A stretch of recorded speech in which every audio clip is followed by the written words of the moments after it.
شروع اللہ کا نام لے کر جو بڑا مہربان نہایت رحم والا ہے۔ حامیم، کتاب روشن کی قسم کہ ہم نے اس کو قرآن عربی بنایا ہے تاکہ تم لوگ سمجھو، اور یہ بڑی کتاب یعنی لوح محفوظ میں ہمارے پاس لکھی ہوئی اور بلند مرتبہ ہے، حکمت والی ہے۔ تو کیا ہم پھیر دیں گے تمہاری طرف سے یہ کتاب نصیحت موڑ کر اس بنا پر کہ تم ایسے لوگ ہو جو حد پر نہیں رہتے؟ اور ہم نے پہلے لوگوں میں بھی بہت سے پیغمبر بھیجے تھے، اور جو پیغمبر بھی ان کے پاس آتا تھا تو وہ اس سے ضرور تمسخر کرتے تھے، تو جو ان میں سخت زور والے تھے ان کو ہم نے ہلاک کر دیا، اور پہلے لوگوں کی حالت گزر چکی۔ اور اگر تم ان سے پوچھو کہ آسمانوں اور زمین کو کس نے پیدا کیا ہے تو کہہ دیں گے کہ ان کو غالب اور علم والے اللہ نے پیدا کیا ہے، جس نے تمہارے لیے زمین کو بچھونا بنایا اور اس میں تمہارے لیے رستے بنائے تاکہ تم راہ راست پر چلو، اور جس نے ایک اندازے کے ساتھ آسمان سے پانی نازل کیا،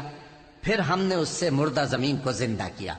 اسی طرح تم زمین سے نکالے جاؤ گے۔ اور وہی ہے جس نے سب چیزوں کے جوڑے بنائے اور تمہارے لیے کشتیاں اور چوپائے بنائے جن پر تم سوار ہوتے ہو تاکہ تم ان کی پیٹھ پر چڑھ بیٹھو، اور جب اس پر بیٹھ جاؤ پھر اپنے پروردگار کے احسان کو یاد کرو اور کہو کہ وہ ذات پاک ہے جس نے اس کو ہمارے زیر فرمان کر دیا اور ہم میں طاقت نہیں تھی کہ اس کو بس میں کر لیتے، اور ہم اپنے پروردگار کی طرف لوٹ کر جانے والے ہیں۔ اور انہوں نے اس کے بندوں میں سے اس کے لیے اولاد مقرر کی، بے شک انسان سراسر ناشکرا ہے۔ کیا اس نے اپنی مخلوقات میں سے خود تو بیٹیاں لیں اور تم کو چن کر بیٹے دے دیے؟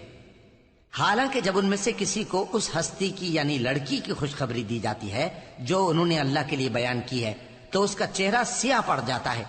اور وہ اندر ہی اندر گھٹنے لگتا ہے۔ کیا وہ ہستی جو زیوروں میں پرورش پائے اور جھگڑے کے وقت بات نہ کر سکے اللہ کی اولاد ہو سکتی ہے؟ اور انہوں نے فرشتوں کو کہ وہ رحمان کے بندے ہیں اس کی بیٹیاں ٹھہرایا۔ کیا یہ ان کی پیدائش کے وقت حاضر تھے؟ ان قریب ان کی شہادت لکھ لی جائے گی اور ان سے باز پرس کی جائے گی، اور کہتے ہیں اگر رحمان چاہتا تو ہم ان کو نہ پوچھتے، ان کو اس کا کچھ علم نہیں، یہ تو صرف اٹکلیں دوڑا رہے ہیں۔ یا ہم نے ان کو اس سے پہلے کوئی کتاب دی تھی کہ یہ اس سے استدلال کرتے ہوں؟ بلکہ کہنے لگے کہ ہم نے اپنے باپ دادا کو ایک طریقے پر پایا ہے اور ہم انہی کے قدم بقدم چل رہے ہیں، اور اسی طرح ہم نے تم سے پہلے کسی بستی میں کوئی خبردار کرنے والا نہیں بھیجا مگر وہاں کے خوشحال لوگوں نے کہا کہ ہم نے اپنے باپ دادا کو ایک راہ پر پایا ہے اور ہم قدم بقدم انہی کے پیچھے چلتے ہیں۔ پیغمبر نے کہا اگرچہ میں تمہارے پاس ایسا دین لایا ہوں کہ جس رستے پر تم نے اپنے باپ دادا کو پایا وہ اس سے کہیں زیادہ سیدھا رستہ دکھاتا ہو،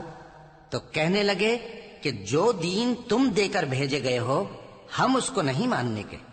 تو ہم نے ان سے انتقام لیا، سو دیکھ لو کہ جھٹلانے والوں کا انجام کیسا ہوا۔ اور جب ابراہیم نے اپنے باپ اور اپنی قوم سے کہا کہ جن چیزوں کو تم پوجتے ہو میں ان سے بیزار ہوں، ہاں جس نے مجھ کو پیدا کیا وہی مجھے سیدھے رستے پر لے چلے گا، اور یہی بات وہ اپنے بعد اپنی اولاد میں چھوڑ گئے تاکہ وہ اللہ کی طرف رجوع رہیں۔ بات یہ ہے کہ میں ان کفار کو اور ان کے باپ دادا کو مال و متاع دیتا رہا یہاں تک کہ ان کے پاس حق اور صاف صاف بیان کرنے والا پیغمبر آ پہنچا، اور جب ان کے پاس حق یعنی قرآن آیا تو کہنے لگے کہ یہ تو جادو ہے اور ہم اس کو نہیں ماننے کے،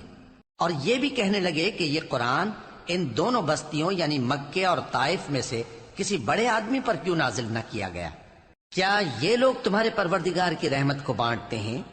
ہم نے ان میں ان کی معیشت کو دنیا کی زندگی میں تقسیم کر دیا اور ایک کے دوسرے پر درجے بلند کیے تاکہ ایک دوسرے سے خدمت لے،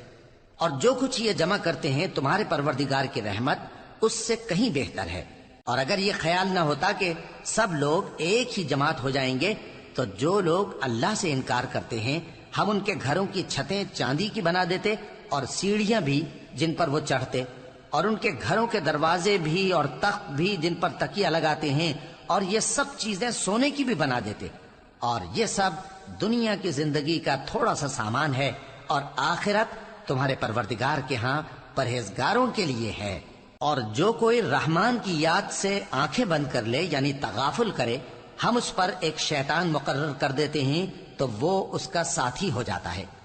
اور یہ شیطان ان کو رستے سے روکتے رہتے ہیں اور وہ سمجھتے ہیں کہ وہ سیدھے رستے پر ہیں، یہاں تک کہ جب وہ ہمارے پاس آئے گا تو اس شیطان سے کہے گا کہ اے کاش مجھ میں اور تجھ میں مشرق و مغرب کا فاصلہ ہوتا، تو برا ساتھی ہے۔ اور جب تم ظلم کرتے رہے تو آج تمہیں یہ بات فائدہ نہیں دے سکتی کہ تم سب عذاب میں بھی شریک ہو، تو کیا تم بہرے کو سنا سکتے ہو یا اندھے کو رستہ دکھا سکتے ہو، اور جو کھلی گمراہی میں ہو اسے راہ راست پر لا سکتے ہو؟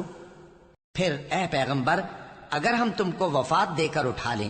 تو بھی ان لوگوں سے تو ہم انتقام لے کر رہیں گے، یا تمہاری زندگی ہی میں تمہیں وہ عذاب دکھا دیں گے جس کا ہم نے ان سے وعدہ کیا ہے، کیونکہ ہم ان پر قابو رکھتے ہیں۔